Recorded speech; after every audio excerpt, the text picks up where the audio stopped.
पहुंचेगी।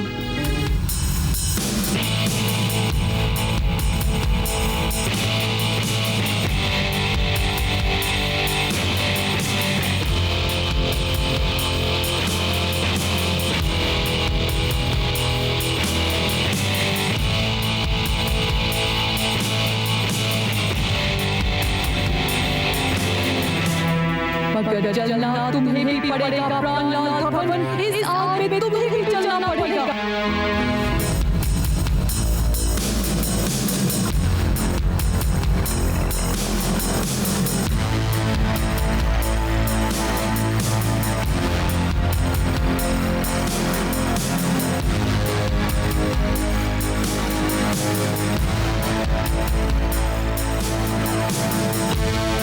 Kanhaiya light of करो।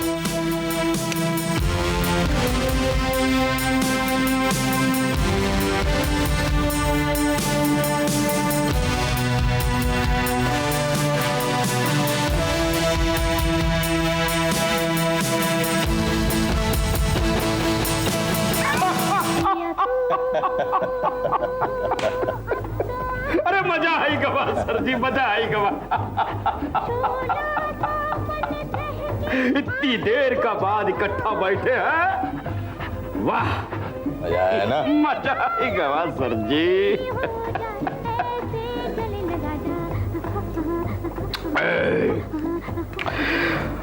अच्छा सर जी, हमका एक ठो बात बताओ। पूछो। ये जो धवन साहब इतना पैसा कमा रहे हैं, किसका वास्ते? वो पगलैट का वास्ते या कि चपर के नाते शिव का वास्ते? अरे काहे पड़ते हैं धवन साहब ये झमेला मां? केसरी, तुम शराब क्यों पीते हो? हाँ? तुम शराब पीते हो नशे का वास्ते ना?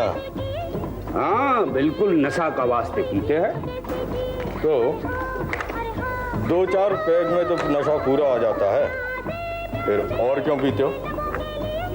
और हम इसलिए, अब जो है सो है सर जी।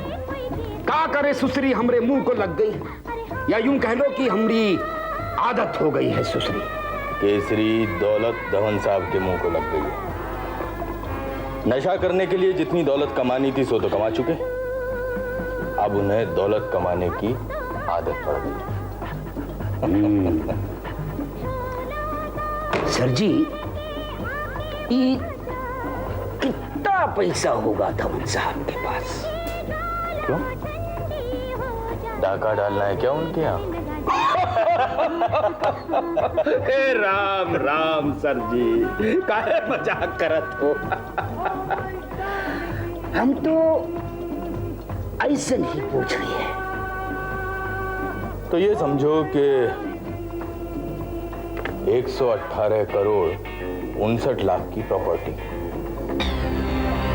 56 करोड़ 68 लाख का कैश, दोनों बैंकों का मिलाकर 2 नंबर का पैसा उससे दुगना यहां वहां रखा होगा। इतना करोड़? हाँ, इतना करोड़। क्यों, हैरानी हो रही है? सर जी, धवन साहब अकेले इतना पैसा कमा लिए, कैसे? ताकत से। ताकत से? धवन साहब का पास मां ऐसा कौन सी ताकत धरी है ना?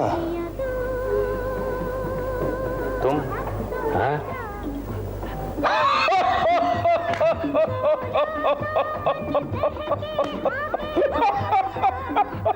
ई खूब कही सर जी।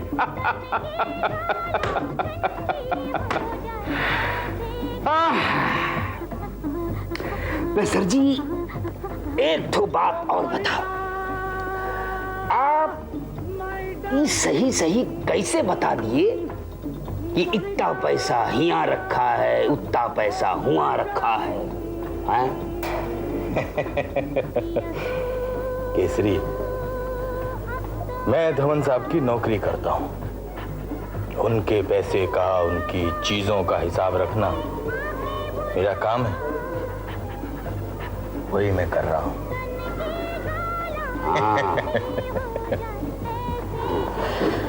ज्यादा झमेले में मत पड़ो, शराब पियो।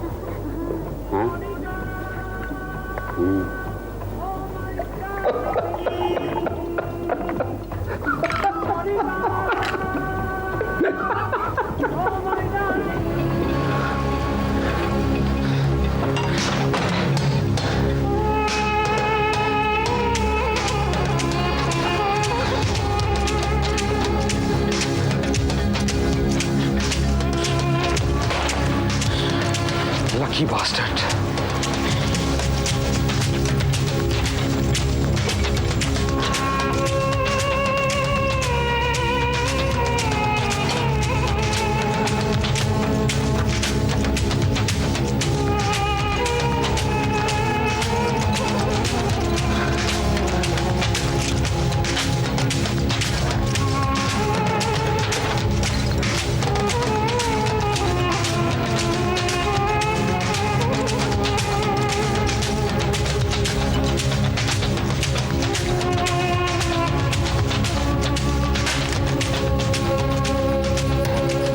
तो बच गया तुम। अगली बार तो मैं नहीं चाहूंगा।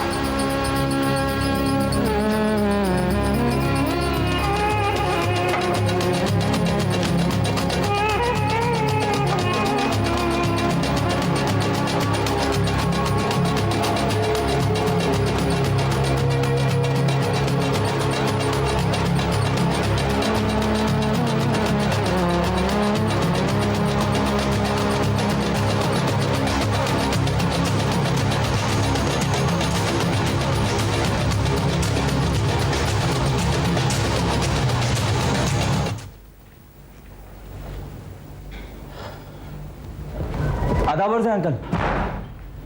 अरे मुश्ताक, आओ बेटे। अंकल टोनी कहाँ है, नजर नहीं आ रहा। ऑफिस में ही होगा, क्यों? वहां पर तो नहीं है अंकल, हम अभी वहीं से आ रहे हैं। तो फिर कहीं बाहर गया होगा। नहीं नहीं अंकल, ऐसे कैसे जाएगा। दरअसल अंकल उस रात के बाद टोनी कुछ बदल सा गया है। हाँ बेटे, तुम ठीक कह रहे हो। मैंने उसे बहुत समझाने की कोशिश की। तुम तो जानते हो वो कितना जिद्दी है। धवन की चोट को वो आसानी से भूलेगा नहीं। हाँ अंकल, आप सही कह रहे हैं। ये बात हमने भी उसे समझाने की कोशिश की कि कुछ दिनों के लिए धवन से दूर रहे, लेकिन शायद यही बात उसे बुरी लग गई और वो हमसे नाराज हो गया। बेटे, उसके स्वाभिमान को चोट पहुंची। अब जब तक वो धवन को जवाब नहीं देता, वो यूं ही अंगारों पर लौटता रहेगा। लेकिन अंकल ये ठीक नहीं है। अगर ऐसा ही चलता रहा तो टोनी कुछ गलत कर बैठेगा। तुम ठीक कहते हो बेटे। या तो फिर वो अपनी सोची समझी चाल चलेगा, या फिर अपनी वहशत और जुनून के हाथों में बिक जाएगा।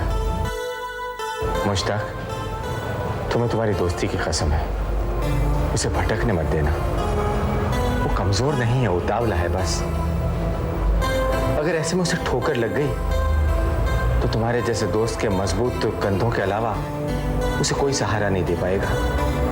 मैं भी नहीं। अंकल, हम कुरान पाक की कसम खाते हैं, हम आपके भरोसे को टूटने नहीं देंगे। अंकल शायद टोनी मड वाले कॉटेज पे होगा, हम वहीं जाकर देखते हैं। हाँ बेटे, प्लीज जल्दी। खुदा हाफिज अंकल। खुदा हाफिज।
ये क्या है? क्या है ये टोनी मियां? तो हमारी बातों का तुम पर कोई असर नहीं होता।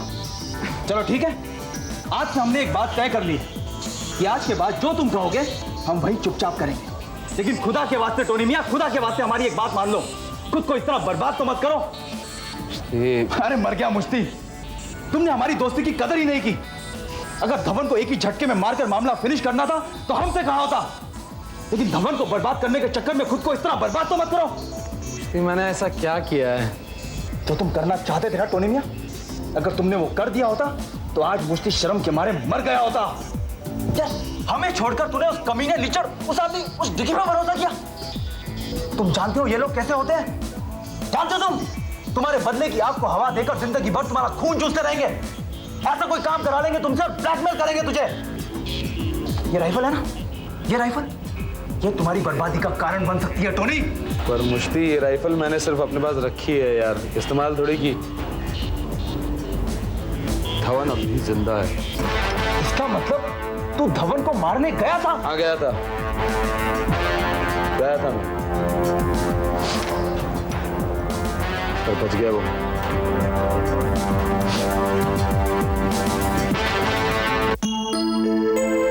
Good morning dad. Good morning son. आओ नाश्ता करो। नो डैड, नो नाश्ता, मैं सिर्फ चाय पीऊंगा। आई एम इन हरी। बेटे हरी की वरी मत करो, इत्मीनान से बैठ के नाश्ता करो। काम कहीं भागे नहीं जा रहा। डैड काम भागा नहीं जा रहा है, दरअसल साधना जी साउथ अफ्रीका वापस जा रही है। क्या? हाँ डैड, आपके और मेरे इतने समझाने के बावजूद भी वो मान नहीं रही है। वो इस जिद पर अड़ी हुई है कि काम खत्म होते ही वो वापस चली जाएंगी। और काम कितना बाकी है? बस यूँ समझ लीजिए कि ऑलमोस्ट पूरा हो चुका है। उन्होंने प्रोजेक्ट की फाइनल रिपोर्ट भी तैयार कर ली है और उसे बोर्ड ऑफ डायरेक्टर्स को सबमिट भी कर दिया है। और मेरे ख्याल से 2-1 दिन में डायरेक्टर्स उसे अप्रूव कर देंगे तो वो वापस चली जाएंगी। लेकिन डैड, मुझे लगता है कि साधना जी की इस जल्दबाजी के पीछे कोई ना कोई तो राज जरूर है। परीक्षित, क्या तुम्हें लगता है कि अगर तुम्हें कुछ और वक्त मिल जाए तो तुम इस राज के तह तक पहुंच पाओगे? Well, I think so dad, क्योंकि आजकल मुझे उनका बिहेवियर कुछ अजीब सा लग रहा है। बदलाव आ गया उनके बिहेवियर में, और शायद अगर कोई उन पर कड़ी निगरानी रखे तो हम लोग उनकी बात की तह तक पहुंच सकते हैं। तो ठीक है, होटल के डायरेक्टर्स मेरे दोस्त हैं, मैं उनसे कहकर साधना का प्रोजेक्ट पास पे रखवा देता हूँ। जब तक होटल के डायरेक्टर्स प्रोजेक्ट को ओके नहीं करेंगे साधना जी जा नहीं पाएंगे। Thanks dad, that will be a great help from you. बेटा, तुलसीदास जी ने एक बहुत अच्छी बात कही थी। Yes dad. बिन मांगे मोती मिले, मांगे मिले न दान, तुलसी दया न छोड़िए जब तक घट में प्राण। उन्हें मदद की ज़रूरत है और हमें उनकी मदद करनी चाहिए, चाहे वो उसे कबूल करें या ना करें। तो अपनी कोशिश करो, वरना मैं एक बात कर मिलूंगा। Thank you very much dad. Dad मैं निकलता हूँ, I am in hurry, bye.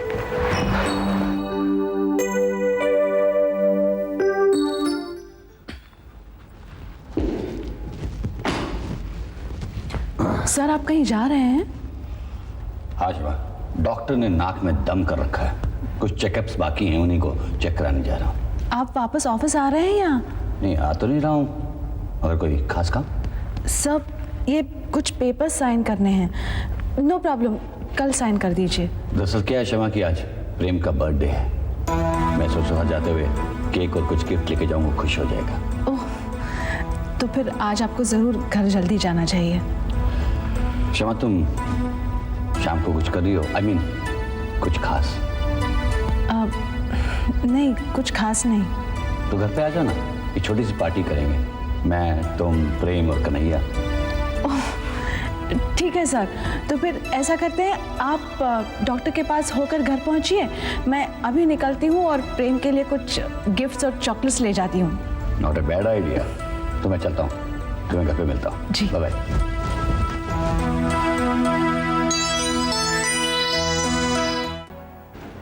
क्या झींगा, अड्डा पसंद आया क्या? सॉलिड उस्ताद, एकदम सॉलिड।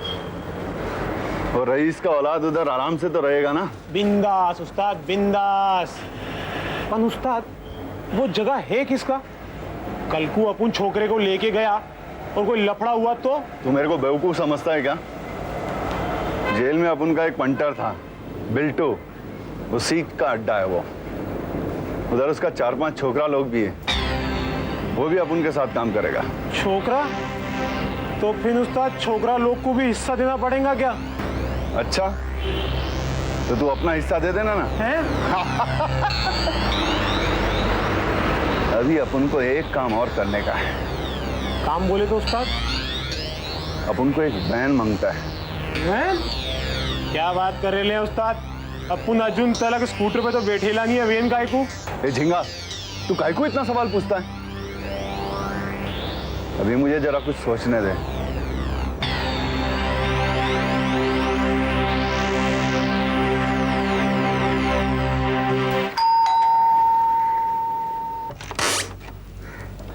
आइए भैया, कम। कैसी हो?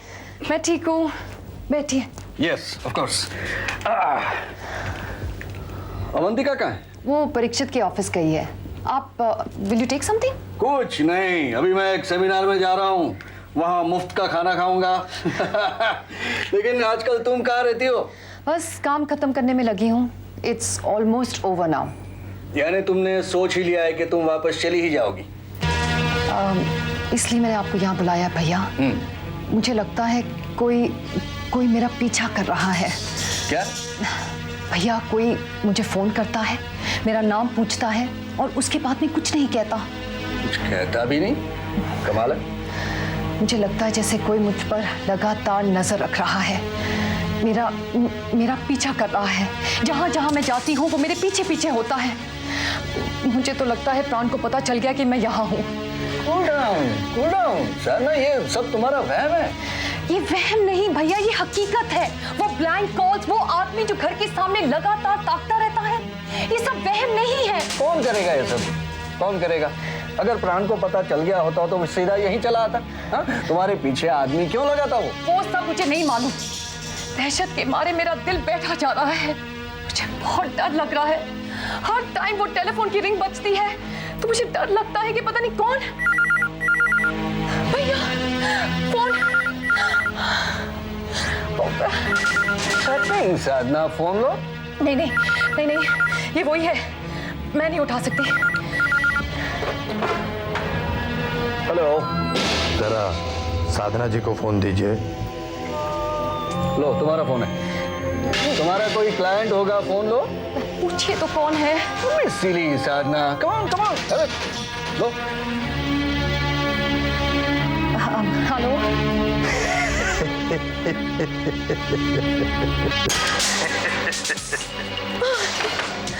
ये वही था, वो हंस रहा था। हो सकता है तुमसे कोई बदमाशी कर रहा हो। कम ऑन साधना, देखो अक्सर ऐसे ब्लैंक कॉल्स आते रहते हैं। कोई तुमसे मजाक कर रहा होगा। ये मजाक वाले कॉल्स नहीं थे, ये वही आदमी था जो मेरा पीछा करता है। मुझे लगता है तुम्हें साउथ अफ्रीका वापस चले ही जाना चाहिए, नहीं तो तुम सचमुच पागल हो जाओगी। भैया, मैं क्या करूं? प्लीज आप बताइए, मैं क्या करूं? कौन साधना, कूल डाउन। देखो, अपने दिमाग से सारे डर निकाल दो। कोई तुम्हारा पीछा नहीं कर रहा है। भैया, why don't you believe me? You got to believe me. All right, I believe. देखो, मैं पता करने की कोशिश करता हूँ कि कौन ऐसा कर रहा है। It is possible. Don't worry. देखो, तुम अपने दिमाग से सारा डर निकाल दो, आराम से अपना काम खत्म करो और वापस चले जाओ। हाँ? प्राण को कुछ भी पता नहीं है, मैं उसे अक्सर मिलता रहता हूँ। Don't worry about him. भैया, you got to help me. I'm there to help you. Don't worry. Relax. Yeah. Okay? Yeah. Take care. Okay. Shall I go? Yeah. Bye. Bye.